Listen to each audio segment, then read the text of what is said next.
Mayhem here at Superior Works Cinema, where we watch all the movies.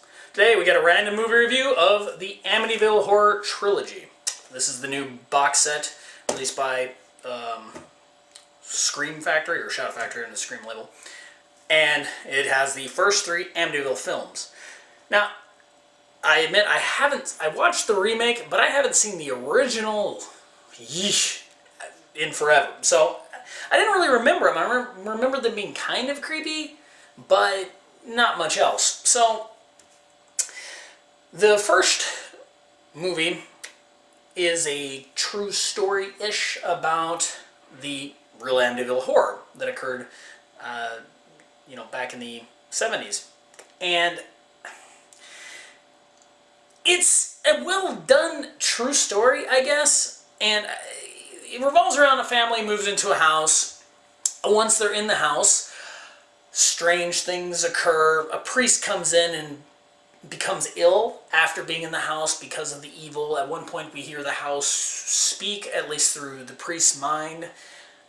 One of the ways I think the film works is you could almost say, well, is any of this true, or is this guy just kind of going crazy?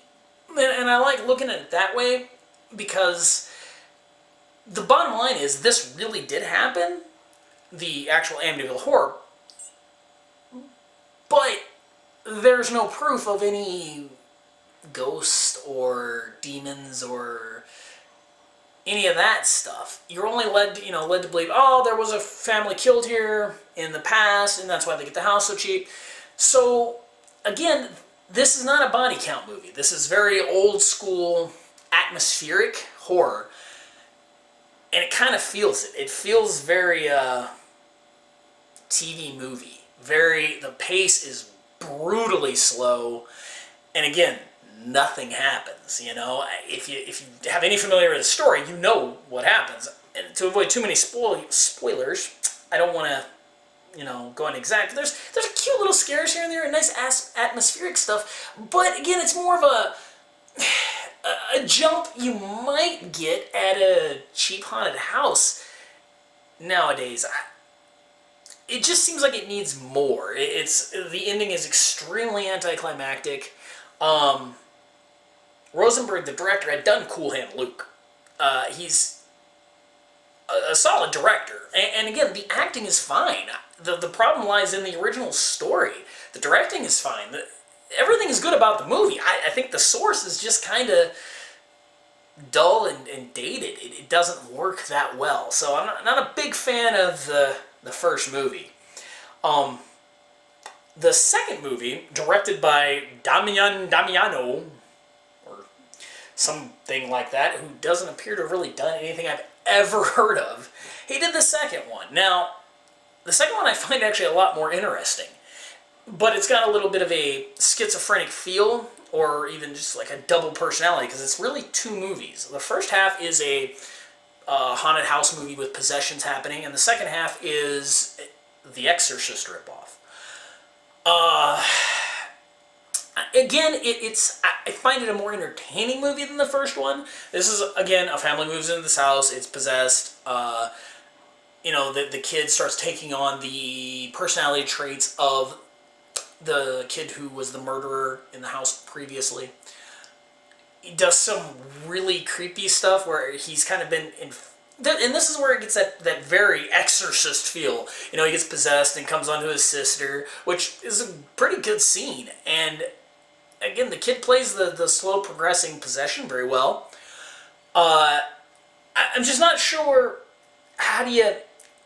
if I was to review this as a sequel to Amityville, then it's kind of weird because there's really no continuity flow or connecting dots, so it's kind of terrible. But as a standalone movie about a haunted house, it's kind of cool. It fulfills its title. It is The Possession. The end is a little bit hodgepodgey. It definitely seems a low budget in that it feels like they kind of ran out of money towards the end. So Amityville 2, I think, is the best of the three as far as a film goes. It's the most entertaining. It's the easiest one to get through again.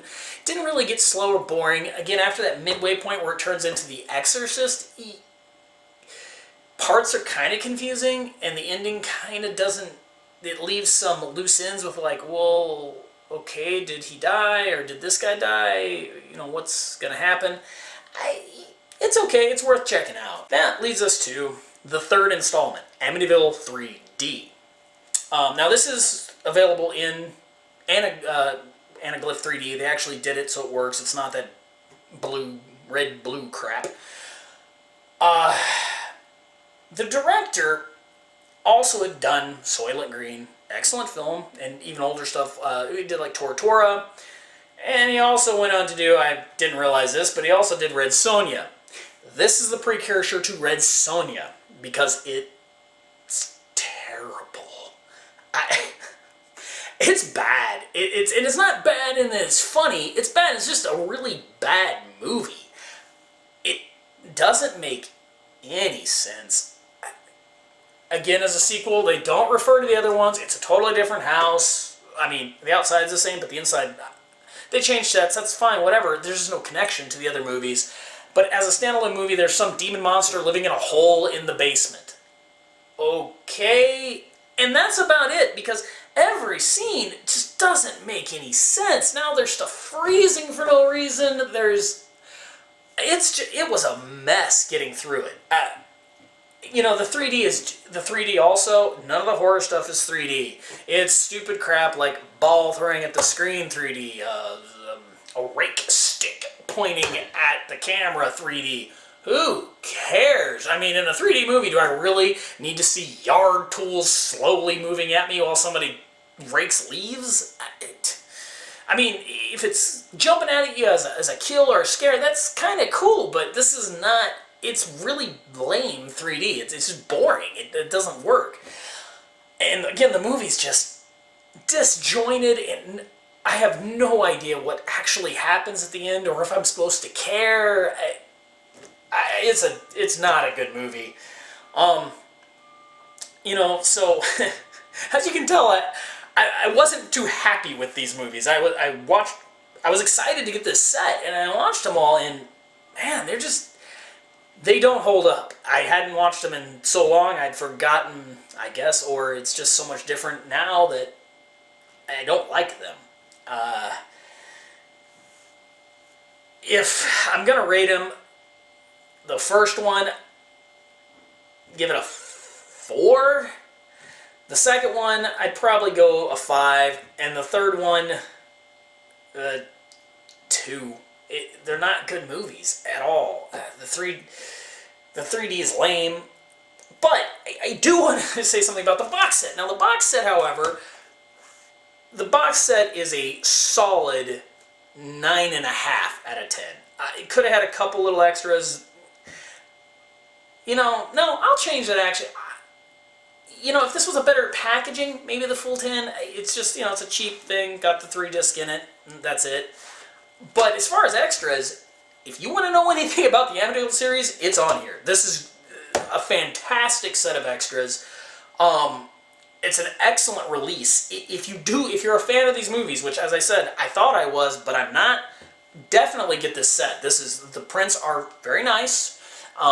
These look like nice original scans. Amityville 3D, I mean, again, it is in 3D, so that's kind of cool. And overall, you've got just tons of extras on here. So lots of little featurettes and interviews and that kind of stuff. Definitely worth getting the box set if you're a fan of the movies. You know, bottom line is, I'm not. I thought I was. But again, they just didn't hold up to me over time. So this is the definitive Amityville Trilogy release. So if you like them, check them out. Well, I hope you enjoyed the review, and maybe you'll want to check out this box set if you like the movies. But until next time, we bid you adieu here at Movie Mayhem.